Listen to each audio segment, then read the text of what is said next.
Okay, well, let me just get started then. Most of you guys know me. I'm Will Colton. I'm with Inspector Pro Insurance. I've specialized in E&O and GL for home inspectors for over 15 years now, and I've kind of dealt with it all. Today, we're going to go over the top 5 claims in the inspection industry, among some other things. A little bit more about me beyond the fact that I'm an insurance guy is I'm a bit of a family man. I've got a wife and 4 beautiful kids, and we spend a lot of time outside. Well, a little bit more on Inspector Pro Insurance. I assume that the majority of those attending, or maybe all of you, are already insured with Inspector Pro.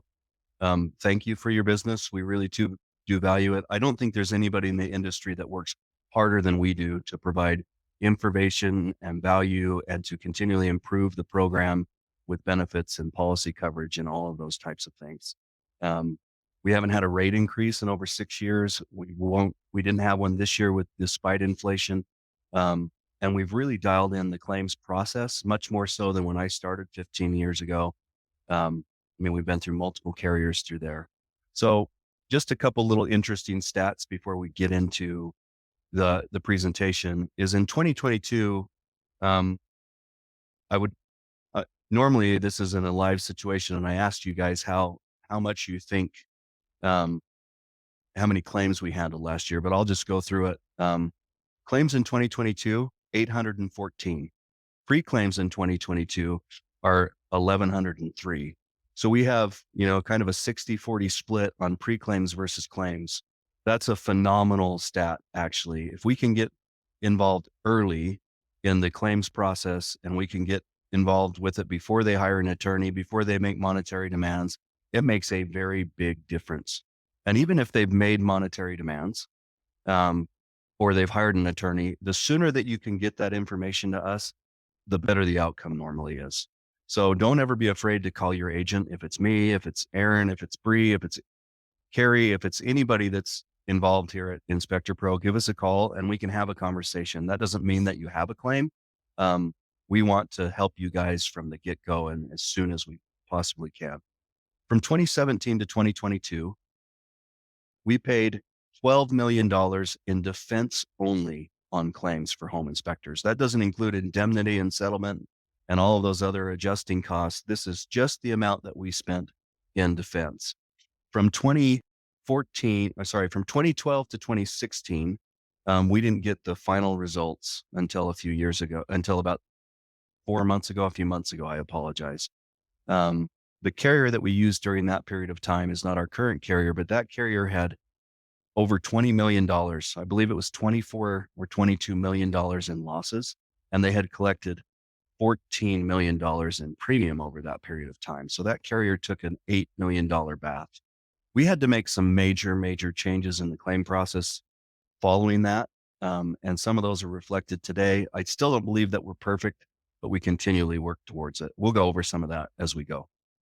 So like I said, we're going to go over the top 5 claims in home inspection. Most of you guys are probably going to be able to guess those off the top of your head, or at least some of them.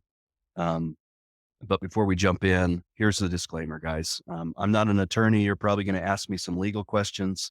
But the disclaimer is don't take this as legal advice or anything like that, even though I've got a lot of experience with inspection dispute.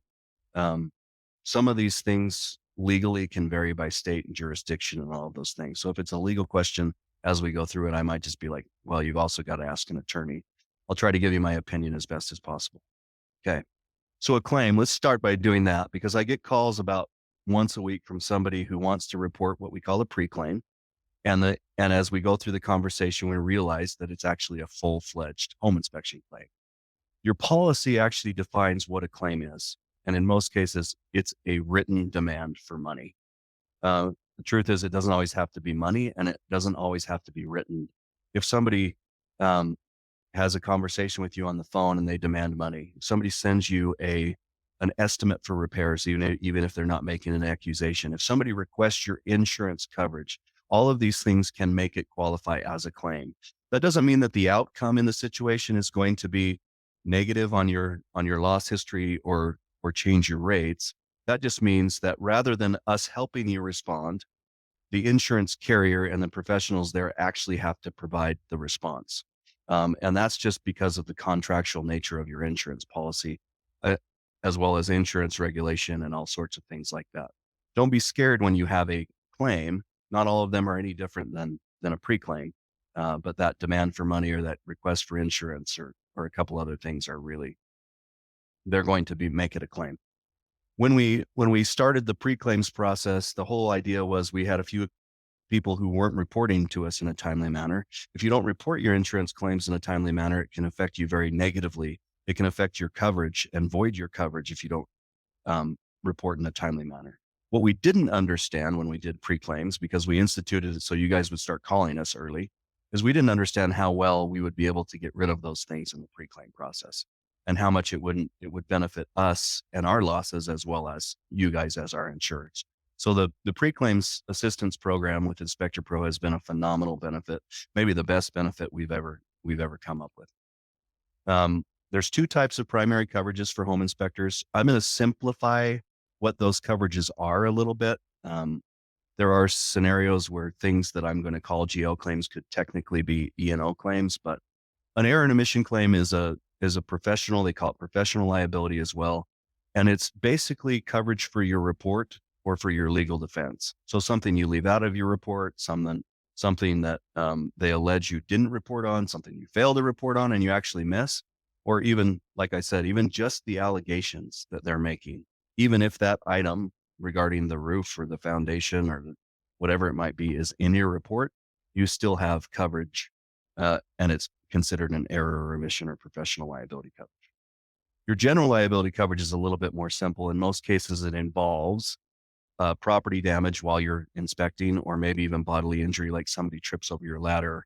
Or I had a client in California who left the crawl space door open. The owner came around the corner and it was in a walk-in closet. The owner fell in, blew out his knee. It was about a $45,000 claim. We had to cover the medical expenses in that scenario. So here are your top 5 home inspector claims. And these things have been this way for over 10 years now. They are water damage, roof, foundation, mold, and plumbing.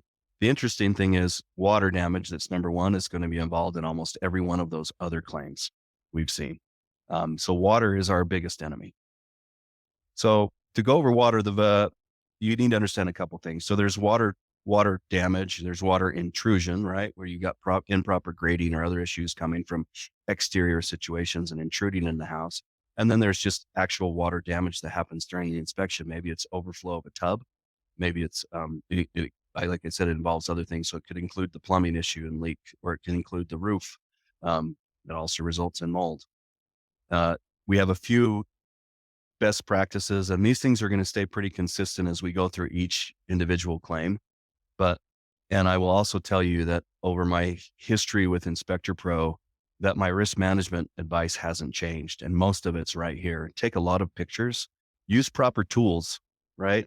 There's technology that isn't necessarily within the standards of practice or in the scope of a standard inspection, but they are tools that will help you confirm your suspicion, or support your knowledge as a home inspector. Also, stay within your SOP. You've got to be very careful when going outside of it. I know that some of these ancillary services, mold, for example, is not in the SOP. These things are fine for coverage, and you should have contracts in place for them. But in the most case, when you're doing a home inspection, obviously stay within your SOP. We've had a few situations over the years where maybe an engineer stamped a home inspection report. Don't ever do that. Or they provided major repair estimates and contractor bids because they were a contractor. So do your job as a home inspector when you're wearing that hat. And then report well. This is, if I go a little bit farther into it, it's be concise and honest and in your report. I like to tell people, if it was your mom's or your sister's or your brother's house, would your report be different than for the realtor that is asking you to leave some things out? And so I don't mind it when a guy tells me he's a deal killer.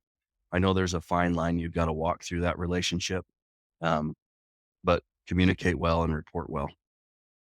Okay, first claim scenario, guys, out of the gutter. And I believe that this one, it's a Kentucky claim. And kind of a little bit more of a disclaimer, guys. There's not, I'm not going to go super deep into detail on every one of these. Like, we could probably spend an hour on each one of these claims. I could give you guys homework. We could dig deep and see what was done wrong and done right. What we've learned is that more than 80% of these things are frivolous, and we just get to spend time defending you guys in court, and we get to play by their rules. Um, and that's not always fun. Even when you've got a good case, sometimes going to court just means a lot of expense and trouble and annoyance. But 6 months after the home inspection, the home inspector received a complaint that water was running off the gutters and into the subfloor, causing water damage and mold, and they demanded $25,000 to repair the issue. Now, this is a fun one. We'll get to that punchline in the end, but um, a few little spots from their report. I'm going to move this because this is showing in my thing, isn't it? Okay. So there was some issues reported with the gutter system that they need to be cleaned out. There was evidence of overflowing gutters and water trickling down the side of the home from those gutters. And there was also evidence within the crawl space of the home of organic growth that was reported on by the home inspector.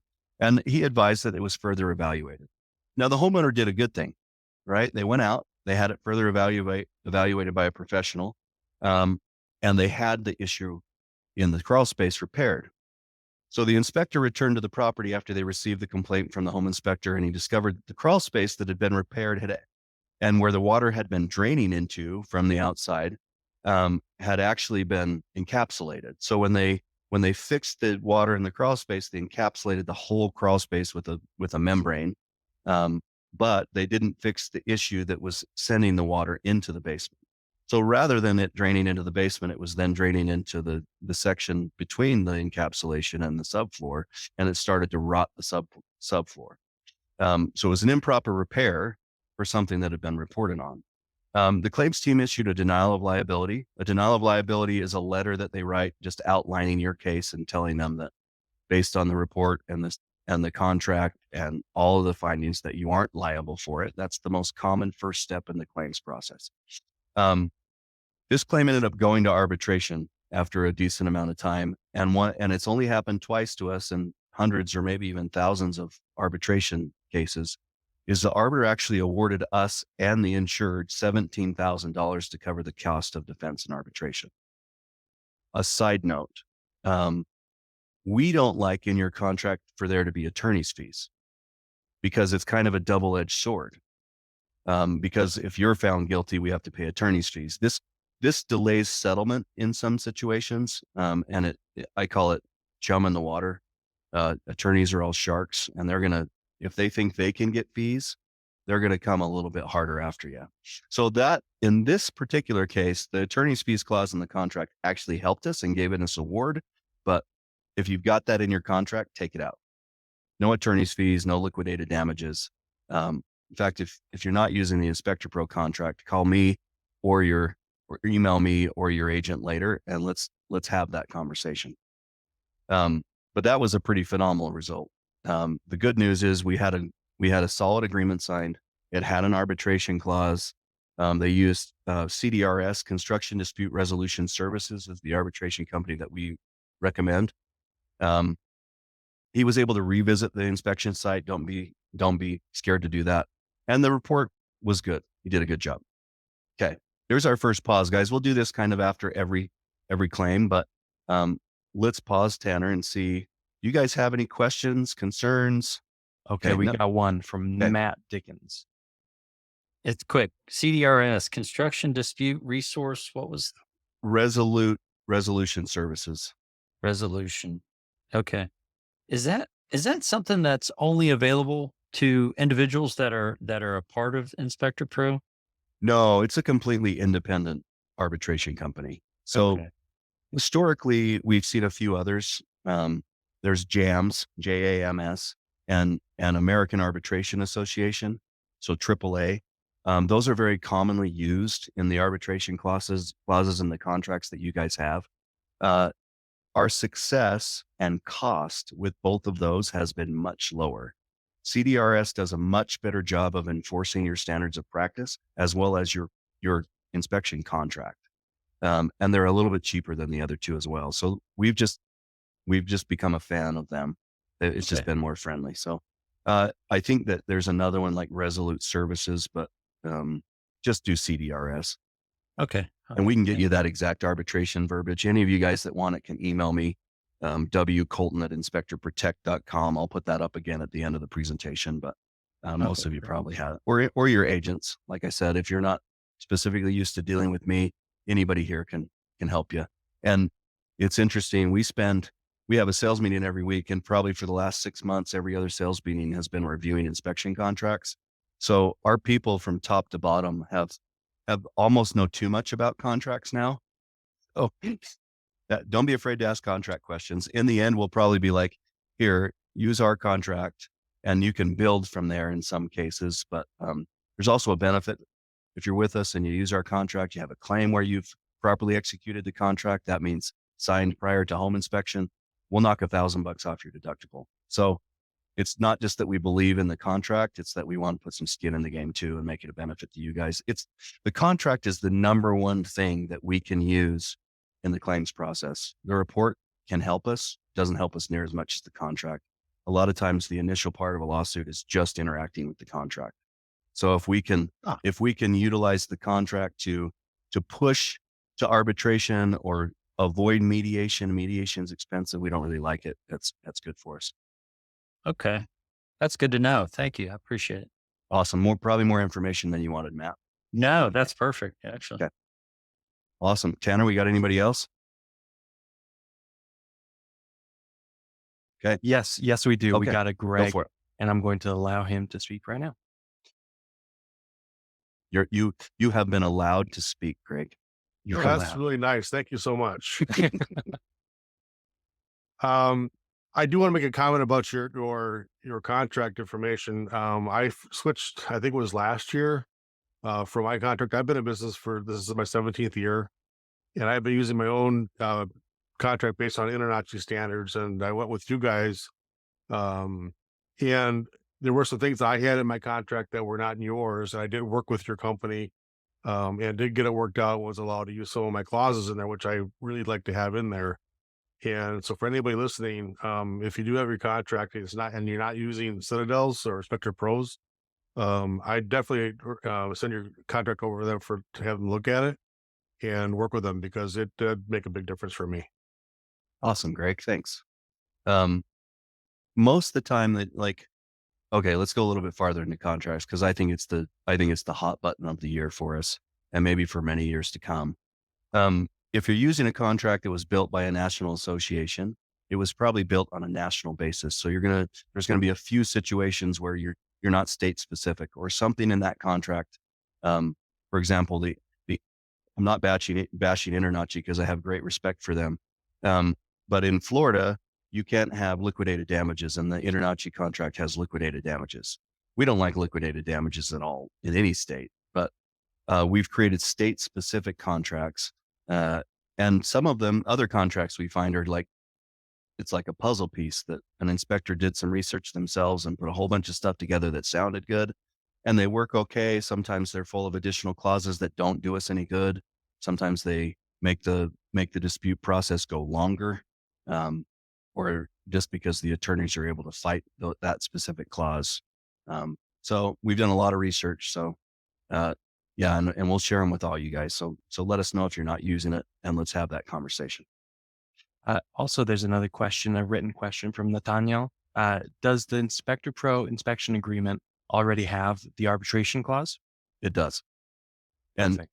and we can send that to you guys. And I mean, even if you don't use our contract, if you want to take some quality pieces of it, like the arbitration clause or the limitation of liability, maybe even the statute of limitations in your specific state to correct what's in yours, that's really good. Dave Unrow, I see the question now, Tanner. Dave Unrow of Win Home Inspection says, is it safe to assume that you've worked with Win on our contract? It's safe to kind of assume, Dave.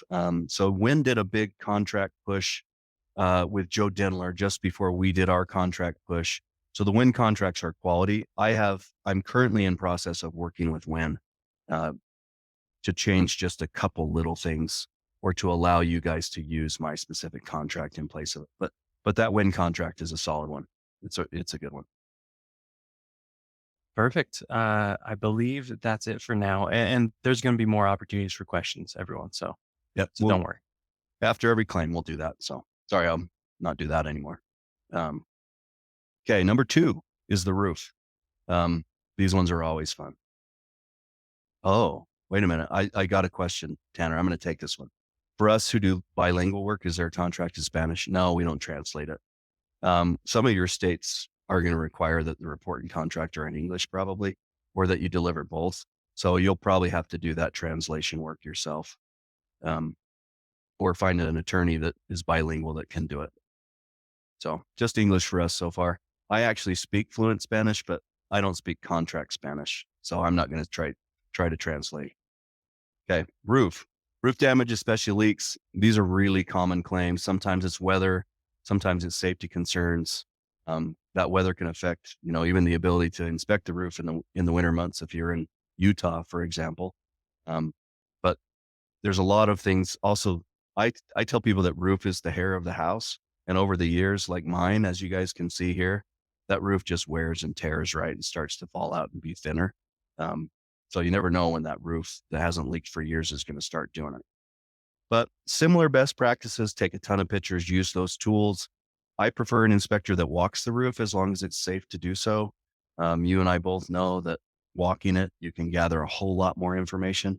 You can feel it, touch it, see it much better. Again, stay within your SOP, even if your SOP says don't walk the roof. And then note the weather on that day, right? If you weren't able to inspect the roof because it's covered in snow, or because, it was a limited inspection because you weren't able to walk it because it was rainy or something like that, you should note that. And you can always offer to come back, right? If you're doing an inspection in January, you can say, hey, I'll come back and give you one in July, right? They've probably bought the house by then, and there's not a whole lot they can do about it, but you can always offer to come back and give a more thorough roof inspection down the road. Okay. This claim scenario is actually an Alabama claim. We're going to stick to the South for a lot of these claims, but almost a year after the inspection, the new homeowner and their attorney demanded $4,600 for failure to report obvious issues with the roof. And here's what we got. We got what almost looks like a Polaroid picture. It's really just a scan or a copy of the picture of the roof. And this is I believe this was taken by the roofing contractor that they'd hired to come out. But the odd thing about this is it's destructive tested at this point. They've taken the roof decking off to show the damage that's in there, and the moisture that's come through there. And the funny part is the homeowner that was complaining to the home inspector wouldn't even tell the home inspector what part of the roof this picture came from. Because they thought that the home inspector's pictures might show a different picture than this. So here's some stuff from the roof report, or from the report. Yeah, I got all the notes. I think I covered that. But we can't see anything necessarily, right? We can't see the roof decking and everything. But there was also in the report an issue with maybe I'm jumping claims on us here, Tanner. I believe that there was an active moisture leak in the laundry room. I might be jumping ahead on claims and confusing them for you, but this one went straight to small claims court because it was so small. And the small claims court judge actually ruled in favor of the claimant that something should have been reported, but they enforced the limitation of liability in the contract, and it cost us $300 to settle the claim. So that's where the contract really helped this inspector limit the damages. I don't think that they produced enough evidence, and in this particular case, I don't believe the home inspector had done anything wrong, or that there was obvious evidence at time of inspection that the roof was faulty at that location. You guys know, and I know, that the other thing that happens with roof claims is the roofing contractor shows up and just tells them the roof is terrible, and they throw you guys under the bus, and the inspector should have caught that, and he's got insurance, so go tell him to repair your roof. We see that in these claims a lot as well. So again, take a ton of photos, as many angles as you can, walk the roof, have a great contract, and call us quickly, right? Pre-claim, claim, call us quickly. Let us help you out. Okay, we're going to pause again, guys, for questions. Okay, so Dave Unrow, he has a question. He's raising his hand, so I'm going to make it so he can talk. Just unmute yourself, Dave. Hi, Dave. Well, so my question is on the limit of liability in our contract.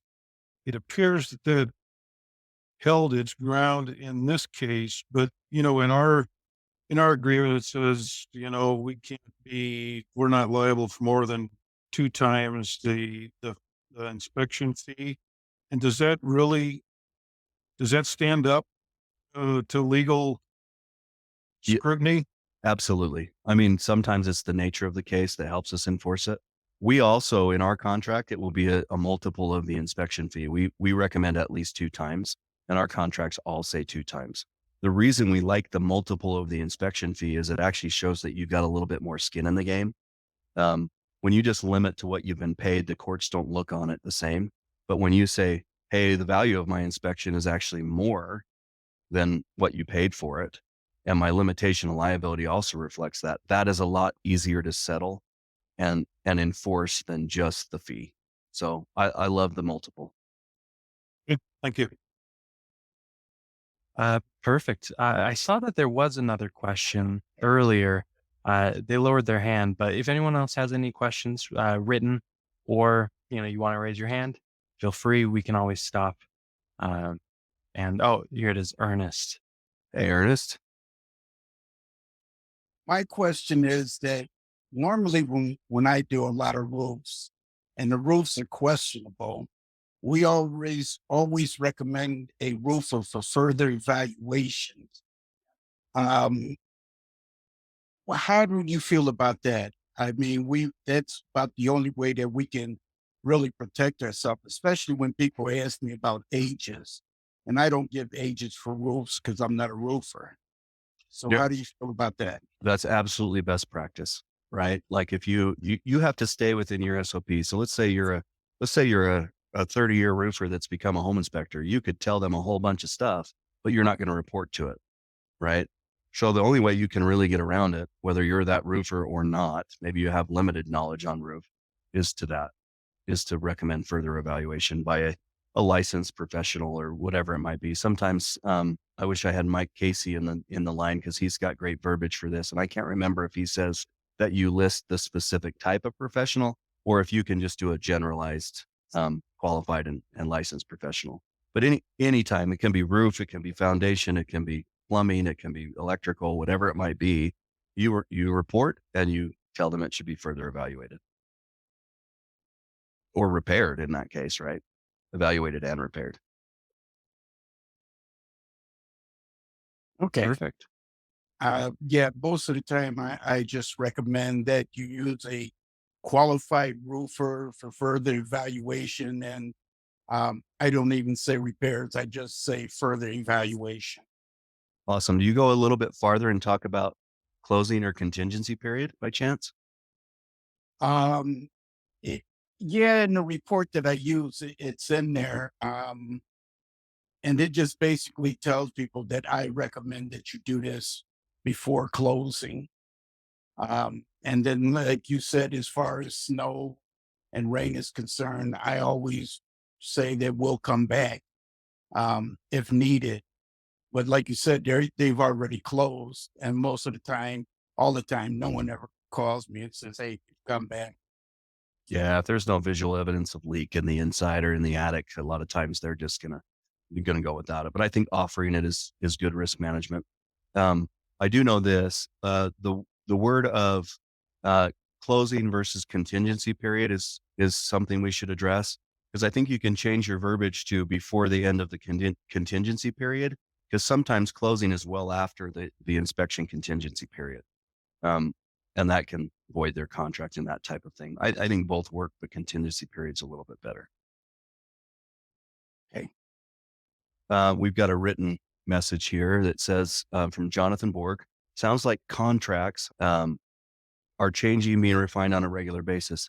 How do I know that I have the right one? Checking in every 6 months with you guys, is that sufficient? Absolutely, Jonathan. Or even at renewal every year, you're probably good. When we first finished the project, we had an initial kind of run on small changes to the contract. I don't think that there's been any major changes to any of the contracts since for well over a year. But you can check on it every renewal and say, and you can ask the renewal person that's helping you, hey, is there a new version of my state contract or whatever? And they'll help you with that. We have one last verbal question. Matt Dickens. Oh, and then there was also typed one, just barely. But I'll make it so Matt can talk. He just needs to unmute himself. Okay, go for it, Matt. And then we'll do the written one. Hey, thank you. Real quick, I just want to say thanks again for this. This is awesome. So a couple of things. I just did an inspection yesterday. It's a highly contested inspection between the builder and the individuals that are buying the property for multiple reasons. I'm not going to go into all of them, but basically, um, first and foremost, with regards to the roof, when I stepped out on the roof, I noticed immediately that the painters had dripped paint, and then they had tried to clean it off. And as a result of cleaning it off, they had rubbed a lot of the granular down and created some visible damage to the roof. Um, I never encountered that before. I'm relatively a newer inspector. Um, so I did write it up, but now I'm starting to wonder, especially with the contestment going on between the builder and the client. I'm wondering if this isn't going to potentially even come back and bite me unless I've got specific verbiage in the report itself, which I'm still working on to this moment. So Oh, what do you recommend? I don't know if I have a complete answer there other than it needs to be monitored and evaluated. Okay. I don't think that reporting that defect is going to necessarily bite you. I think it might require a conversation with the buyer or the realtor that's going to be upset, or maybe even the builder that's upset that you've reported that way. But I don't think you've done anything wrong there, right? The painter has reduced the lifespan of that section of shingles. And if Yeah. this is a brand new construction, then that painter should probably repair that situation. So, Yeah. so making the contractor aware in some ways is a favor, even though it will slow the sale of the property, but it can also allow the buyer to write that in on to adjust their purchase contract so that that's part of it, right? That they'll repair Yeah. that or replace that section of shingles. I don't think you've done anything wrong there. Maybe if somebody else has something else to say regarding that, then raise your hand and we'll let you chat. So just a quick follow up I wanted to ask real quick is I've got another question about a really really unique walkway that leads up to the front door that goes through a pool. I don't know if you're going to talk about anything else that's going to be more relative to that. Like, if so, I can hold on to that question. No, no, not necessarily. Let's hit it though. I don't know if I can answer this one. Let's try. Okay. I'm sorry. I was looking for a way I could share the picture and I didn't find it on Zoom, but it's really a cool little feature. But when I first saw it, it immediately raised all kinds of red flags. It's basically six, uh, about 24 by 24 brick posts that are set up within the pool itself. And the way it is you walk through a gate that protects the property, and it's a gated property. And so once you gain entry through the gate, these steps walk you over the pool, and there's no handrail on either side. And so I'm sitting there thinking, okay, well, the gate protects from any children coming in, but what if they have visitors? And what if the visitor is a small child? There's still no handrail. Or what if he comes home and he's been drinking or she's drinking and they trip because of the steps and the way the steps are set up? You fall right into the pool. But it already went through inspection. The builders and the buyer are both in this heated contestment where they can't even speak to each other now. They've got attorneys involved. Huh. And it's just, boy, I'm like, wow. Well, it's already gone through the county. So I'm not sure what to do. It's the first I've ever seen anything like this. Sounds like a really beautiful walkway, actually. I think it's a safety concern. I don't know how this group would report that. Um, I don't have real advice. I mean, I think there's probably somebody in here that has advice there. They could type it in for me or raise their hand. I'm going to take the two questions that are written, and then we've got a couple more hands up. But Joe asked, when we recommend a qualified contractor to evaluate and repair, should we be stating before the inspection contingency period expires? I think we covered that one, but yes, absolutely do that. Are there specific verbiage that one should avoid? Lines, descriptions that tend to come back and bite you? Sure. I think we mentioned liquidated damages. There's a lot of things within that I don't think are necessary in contracts, like cancellation clauses are interesting. A lot of people have them, but never enforce them. So I think they're fluff. You should avoid creating timelines shorter than what is legal allowed to report to you. Yeah, we could, man, Jonathan, we could spend a whole day on that. I'll send you my contract, and that's the one I want you to use. Okay, Tanner, we got, Okay. is Greg still got his hand up? Yeah, I just had a interesting situation last week myself on brand new construction. It's kind of weird. I'm getting more new construction inspections than I have for recycled inspections because the economy the way it is right now, inspections are down significantly. But I did notice some buckling on the roof of a brand new condo, and looking at the attic space, there's no they did not use H clips. Now H clips are not required per se. I couldn't see the sheathing dimension of whether it was 7/16 or not because it was difficult to get up into the attic space. But all I wrote was buckling visible at 4 vertical sections of roofing and shingles on the north side. This can be caused by not maintaining the requisite 1/8 inch gap at the end-to-end edge joists of the OSB sheathing or improper nailing. This is not possible to determine during a home inspection as these joints lie over roof trusses and are not visible from the attic, and the top side is covered by the shingles and underlayment. This is not a shingle issue, but is an installation issue. Further evaluation recommended. That's all I can report. I ended up getting some, obviously a call back from the builder, call back from the realtor, what to do about this. And they said, the builder was aware that this is, again, the H clip issue, they didn't use them, which guarantees this gapping is correct. In the attic space, I have pictures of the OSB on side to side, and there was no joint, no gaps there. But obviously, you can't see, edge to side or edge to edge joints. So, they just said, okay, they're going to monitor. The builder said they'll monitor for 2 years. But it's weird to see that on new construction, and really the only remedy is to tear the roof off. So, what do you do in that situation? No, I think you've done it, right? You pointed to a problem. You've probably given them even more information than they needed, but it's still good information. And then you said it needs to be evaluated. Once you've done that, it's in their hands, right? It's in the builder's hands to repair that issue. And you don't have to be that building professional. You did your job. So Okay. I think you've done well. Other than if there's anything in your report that points to before the end of the contingency period, that's probably a good thing to add. That's the default statement I have in the summary part of it. Awesome. And that'll work. Perfect. Okay, so there's one last question from Ernest. Back to Ernest, and then we'll move to claim type 3. Okay, Ernest. Perfect. Hey, yes, with the young man that was talking about the no handrails. For me personally, anytime I see something like that, I recommend handrails to be installed. And I just say do it to safety. And if they choose not to, that's on them. And no one could ever come back to me and say, well, you didn't mention it. And you know how people are, after the fact, somebody's going to get blamed that you never told me about it. So I put it in there just because. Awesome. Thanks, Ernest. You guys might have noticed I just changed my camera. I think that my other camera froze up on me. So angle's a little bit different. I hope I'm still handsome, but okay. Let's get to claim number 3, which is foundation.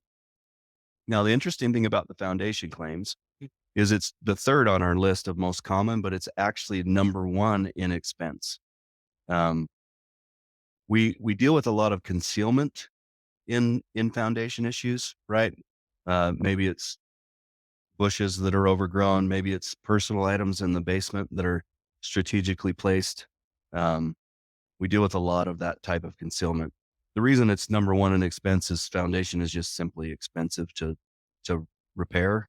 It's also a really serious issue in a home because it affects the rest of the home. And so it becomes an expensive defense situation too. This claim is pretty simple to explain, and you guys are going to be blown away by the report that this guy uses. I hope you're ready. So again, take tons of pictures, be aware, don't avoid distractions, right? Sometimes even answering the phone during an inspection can affect what you see. So you got to be careful that you make sure that you come back to wherever you were before you paused, and be thorough in your reporting.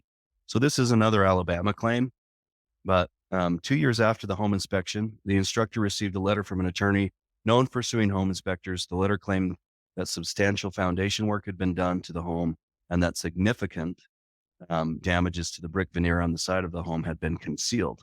They demanded $125,000. Okay, are you guys ready for the inspection report? Because it's awesome. I know it's crickets because you guys can't actually speak right now, but this is literally the inspection report. He used an antiquated, I don't want to throw AHIT under the bus, but it might have been AHIT or something like that. That was a checklist form with no pictures, with no narrative, with no description. And it gives it next to no information, right? Foundation type, none, and then slab. It talks about it has brick veneer and wood frame. Um, and he recommends a wood infestation report. So we get a claim with that, and this is all we have. We've got no pictures. We've got a very poor contract in this scenario, and we've got a report that gives us no information, almost none, right? I could have pulled up the MLS listing or even drove past the house as a novice and probably done all of those things, right? So the attorney that sued the home inspector in this situation was actually known for suing home inspectors. So they got a shark attorney. That attorney had a really great expert witness inspector. So that home inspector came out and did a new inspection, and this is just a portion of his report, but this is what his report looked like. And I'm not going to show you the narrative parts of it, but I love this. It's like Battleship, right?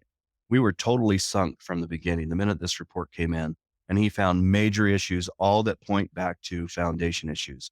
He talks about improper clearance and spacing on cement board and fixtures and all sorts of things, no flashing on the brick veneer, issues with the trim board and flashing the trim board, just a ton of information. But there was a significant difference between the good home inspector report, which was bad for us, and our client who did the checklist report that provided no information. So now we've got a bad contract, we've got a bad report, we've got an inspector who's obviously missed a whole bunch of stuff, and we've got no way to defend him. And we got a $125,000 claim. So one thing that happens in these processes with these attorneys that are used to selling or suing home inspectors is they really drag out the case. They know that the longer that the insurance carrier has to go in the case, many cases, increases their expense and their willingness to settle. So this guy's case was strong enough that he just said, I'm just going to wait it out. So the claimant's attorney dragged out the process of not responding for over a year to our claim people's requests for information. And then the claim went to mediation.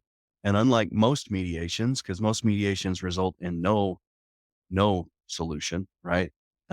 This claim was settled for $42,500. And I'm pretty sure we non-renewed this insured. It was just kind of a terrible situation to be in, and for us and for him. And we feel like $42,000 was kind of a win, actually. So key takeaways again, guys, they're the same. Be diligent and assume nothing. Write a detailed report. Use a professional report software, or at least a quality merge document, please, that can create with lots of pictures in it, especially in relation to foundation. Okay, we're gonna stop again. We got like 10 minutes left, guys. So let's stop for questions for a minute or two, and then we'll do the last two real quick. I'm not seeing any questions so far. Okay. Once again, feel free to type them anytime or raise your hand. Everybody. And we'll jump forward and we'll stop here in a second again. So I think that was pretty straightforward. Okay, mold. Mold claims, they're very costly, and they often stem from client fears, right? These claims come in and they've got health issues and they're dying of cancer and all this type of stuff. And in 2004, we saw a major increase in mold claims. Now, another real interesting side note is we get very few claims, or I shouldn't say that. We get far less claims from home inspectors who actually perform mold services. Even the action of offering the mold inspection helps us in defending.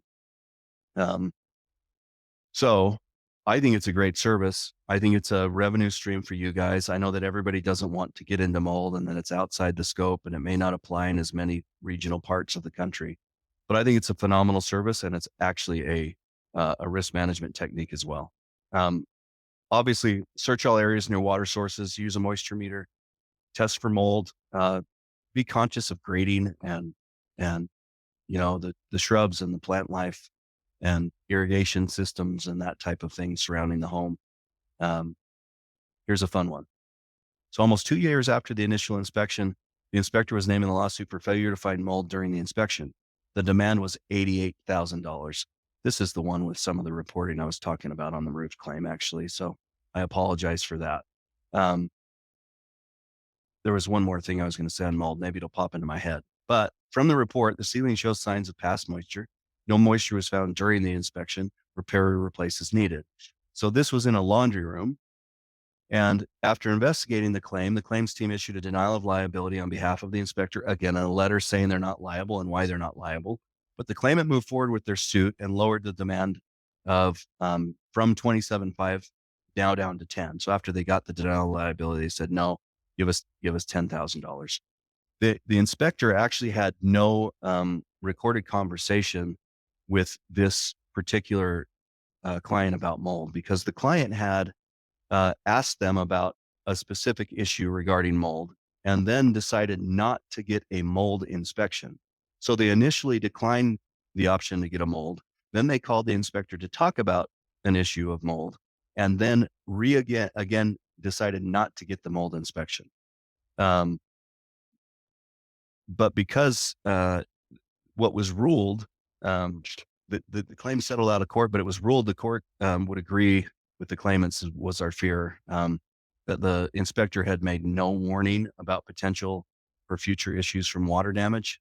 The cost of the trial probably would have been $25,000 at least, so even more than their demand. So to settle this one for 10 was something that ended up being a win for us. Not always the one we love, right? We fight a lot of claims, like hundreds of thousands of dollars in claims that we know we can win. We probably could have won this one, and we opted to settle it for 10 instead of 27.5. Okay, I got a bunch of typed questions here, Tanner, so I'm going to run through them. Do insurance companies not verify a home inspector's credentials or report styles? So we don't see their report styles almost ever. Our application includes a question regarding that, right? Do you use a computer program, a narrative, those types of things? The foundation report or claim that I showed you is pretty old. So I think our situations have changed. As far as licensing, it's really hard in some states, right? So we want to see that if you're in California, that you're a member of a professional association and have some type of certification. That's part of the application process. If you're a licensed state, we're going to be producing a license certificate for you. And in most cases, we gather your license number, but we don't verify that that license is active. Your policy contains a clause that basically says that if you're not licensed or certified, we don't have to provide coverage. We have done it anyway. But all insurance policies are that way. If you're not complying with legal parameters to be in business and licensing, then the insurance carrier doesn't have to provide you coverage. But I can give you a couple examples where we have provided coverage in that scenario. Okay. From Justin Rogers, how is it beneficial to insert before the end of the inspection contingency? Well, it's when you're giving further evaluation, and maybe that's not the exact verbiage, Justin. But it helps because that contingency period is part of their real estate contract. And they only have a certain amount of time on your inspection contingency period in order to take action or to change the contract that they're in. So if they go beyond the contingency period, they can still be held to that real estate contract. So whether it's closing or contingency period, I think contingency period is a little bit better. The contingency pertains to the agent side of things. It's part of the real estate contract. You're right. But if you go past the contingency period, they can just throw out whatever that contingency was. You no longer are allowed to take action. From John, I'm going to kill your name, John Tilanian. If I decide to get trained in and test for mold, do you have a mold agreement I could use at that time?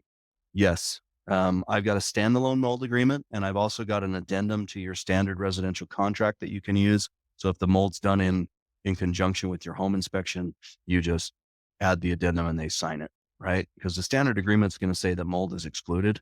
And so if you're going to do mold, we want a separate addendum that says you're getting this service in addition to it. But we've got it. So email us and we'll get it to you. Okay. Same takeaways. We got 7 minutes. So let me run through the last section and then we'll leave the rest of the time for any additional questions you guys have. The last one is plumbing. The biggest issue we have in plumbing is actually misidentification of plumbing type. Polybutylene pipes are a nightmare for us. And the claim that I'm about to share is regarding polybutylene pipes. I think this claim was in Florida. It seems like I get a lot of polybutylene claims in Florida. But a few months after the home inspection, the homeowner's insurance company, I think it might have been a 4-point inspection for those of you that are from Florida.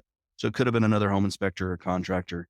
They conducted an inspection and the homeowner's insurance, the 4-point inspection or whatever it was, found polybutylene piping. So we have an inspector that hasn't reported it. And then we have an inspector that's coming to report it and found it. So now we know that somebody's able to see it. It's visible. We don't have much defense in that. So here's our inspector's report.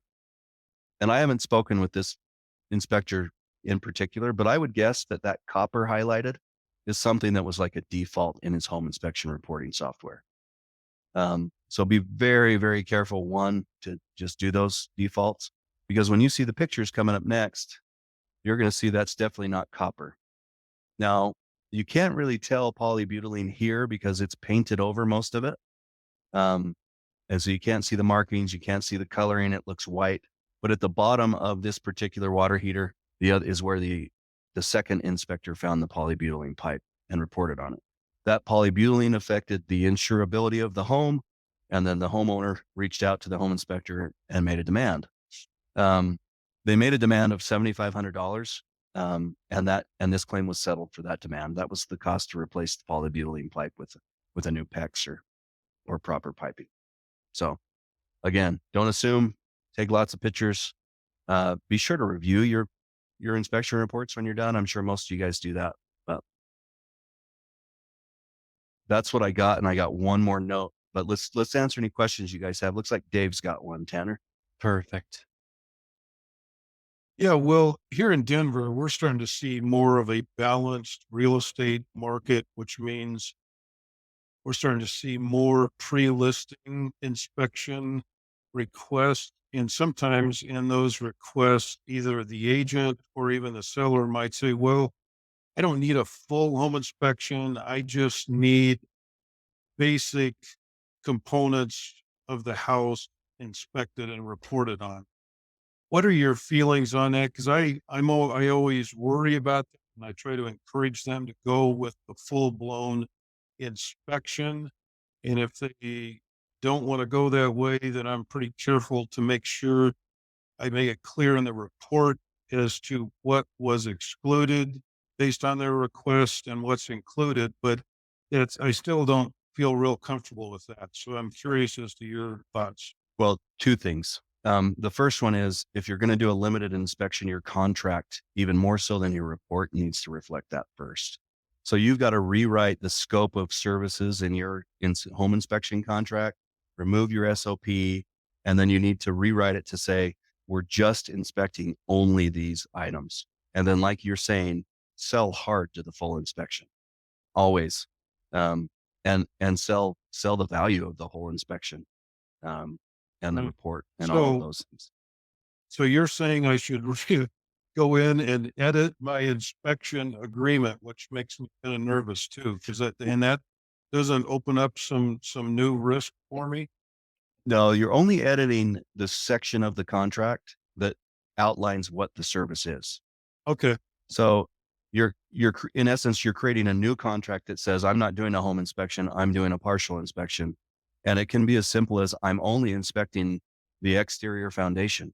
Maybe somebody only wants a roof inspection. You could change your contract just in the little scope of services section to say, this is what we're doing. That way they're signing a home inspection contract that says you're following an SOP, and then they have a problem and their contract says you did a full inspection, even though your report doesn't, the contract does. And then we got to go have that fight in court. The second thing on pre-listing inspections.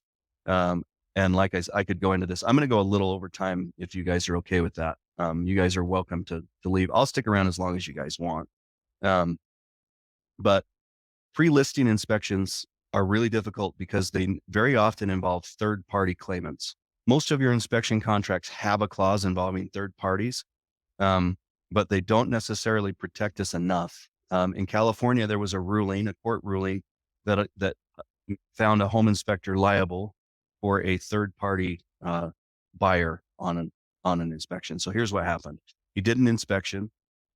For the realtor took the report, put it on the open house. Somebody took that, bought the house, and then, it could have been months later. So conditions could have changed. And then the buyer then sued the home inspector. The buyer had no contract in place with the home inspector. So there's no agreement or defense capability. And the buyer, the third party buyer, isn't technically a client. But the court ruled, because the inspector knew the intended use of the inspection report, that he could be held liable. So what we recommend is a completely separate pre-listing agreement. In that scenario, if your realtor is going to use it in an open house or share it with other people, those other people also need to sign a separate post-inspection agreement and have a short consultation with you, which you can charge for if you want. But you need some interaction with that client, so we have a legal agreement with them. And I've got samples of those guys. Just email them to me. Will, do you know, and I don't realize like this is getting specific, but do you know if Win has created a pre-listing contract? I don't think so. I can send you what I have. And again, you could take what Win has and change the scope of services and add some things, or I can even communicate with the executives there, and we can try to get something in place, or I can just send them mine and maybe they think that's okay.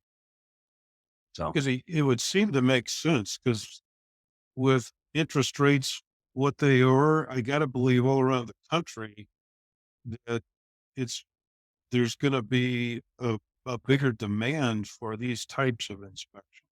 absolutely. I would tell you, in the Bay Area, Northern California, it's 90 to 95% of all inspections for a lot of the guys are pre-listing. So if you wanted to look up, when the Win franchisees in Northern California, they might have some insight for you, and maybe they need to have some correction there too. I've got a couple written questions from Darren. I've got: how important is it to have the agreement to be signed before the inspection begins? I have the client sign at the inspection, and many times they show up late or don't do it until the end of the inspection. Either way, I never send the report without fully completed agreement. Darren, I'm going to be clear. If the agreement is not signed prior to starting the inspection, there is a chance that it is not valid or enforceable. So here's what happened years ago, and why many of the insurance carriers have added clauses to their policies that say if it's not signed before commencing, that you might not have coverage. What would happen is they'd sue us. And in this scenario that you're saying, where you've done an inspection, you've completed the report, you've collected the money, and then you withhold the report until they sign your agreement, the plaintiff attorneys argue that their client had to sign the agreement under duress, or that it's a contract of adhesion, which means it's just a take it or leave it. You have to do this to get your report that you paid for.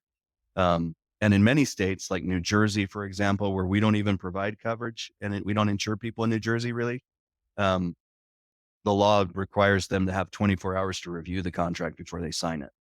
So get it signed before the inspection 100% of the time, or it can affect our ability to defend you, the enforceability of the contract, and the actual coverage on your policy. Damien has a mold question. I recently did a standalone mold test for a renter. The homeowner is now calling me for recommendations for remediation. What should I tell her? Well, I think if you know a good mold remediator or some companies that do that, I think you could just give her the information, Damien. It's not that big of a deal. Or you can say you don't have one and to look it up. I don't think that's bad news. I got another question that I'm not supposed to share, so I'll read that after Stephen's question. Is it enough for the client to acknowledge via email before the inspection that they agree to the terms and conditions? In most cases, yes. You don't have to have a wet signature. An electronic signature is better. And we can get an email as use. I don't think it's best practice, Stephen, but it has been upheld before. So, hey, Matt, offline, call me. I'm going to give you my number. In fact, it's coming up now. Really quick, because we're done, guys. I want somebody to really quick. What do all these pictures have in common? Let's let Joe talk real quick. Okay. So I'm in Wisconsin, where we're required to use their specific labeling or label items as a defect that meet their definition. Have you guys had any experience as far as clarity on that definition? I see some inspectors only calling major issues defects, while other guys are calling everything. Um, and just kind of wanted to touch base with you guys on that. I don't have specific knowledge on that, Joe. I know we've had several issues with Wisconsin. Um, who do you know who your agent is, Joe? Aaron.